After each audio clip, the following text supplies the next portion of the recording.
Andhra Pradesh deputy CM Pawan Kalyan ఈ రోజు నుంచి ఆధ్యాత్మిక పర్యటన ప్రారంభమైంది. పవన్ కళ్యాణ్ దక్షిణ భారతదేశంలో ఆలయాలను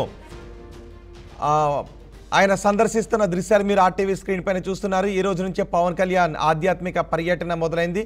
సనాతన ధర్మం పేరుతో కేరళ, తమిళనాడులో ఆలయాలను దర్శిస్తున్నారు పవన్ కళ్యాణ్ కుమారుడు అకీరాతో కలిసి ఆలయాల సందర్శనకు వెళ్లారు. 4 రోజుల్లో 11 దేవాలయాలను పవన్ కళ్యాణ్ సందర్శించబోతున్నారు. అనంత పద్మనాభ స్వామి ఆలయాన్ని, మధురై మీనాక్షి అమ్మవారి ఆలయాన్ని, శ్రీ పరశురామ స్వామి ఆలయాన్ని, అగస్త్య జీవ సమాధి ఆలయాన్ని ఆయన సందర్శించబోతున్నారు. కేరళలో ఆలయాల సందర్శన దృశ్యాలను ఇప్పుడు మీరు ఆర్టీవీ స్క్రీన్ పైన చూస్తున్నారు. కేరళ, తమిళనాడులో ప్రముఖ ఆలయాలను పవన్ కళ్యాణ్ దర్శిస్తూ ఉన్నారు. అక్కడికి వెళ్ళి ప్రత్యేక పూజలు చేస్తున్నారు. ఆరతి కార్యక్రమాల్లో పవన్ కళ్యాణ్ పాల్గొంటూ ఉన్నారు.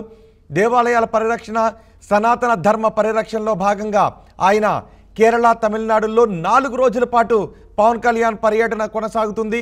ఈ 4 రోజుల్లో సుమారు 11 దేవాలయాలను ఆయన సందర్శించడానికి ఏర్పాట్లు చేశారు. కేరళలో ఆలయంలో హారతినిస్తున్నప్పుడు పవన్ కళ్యాణ్ అక్కడ స్వామికి మొక్కుతున్న దృశ్యాలు మనం ఆర్టీవీ స్క్రీన్ పైన చూస్తున్నాం.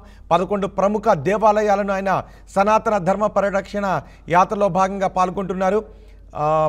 ఆలయం దగ్గరకు ఆయన కొబ్బరికాయలు, పువ్వులు తీసుకొచ్చి ఇస్తున్న దృశ్యాలు కూడా మనం చూస్తున్నాం. అక్కడ పూజారులు ప్రత్యేక హారతి ఇస్తూ ఉంటే పవన్ కళ్యాణ్ పూజలు చేస్తున్న దృశ్యాలు కూడా మనం చూస్తున్నాం.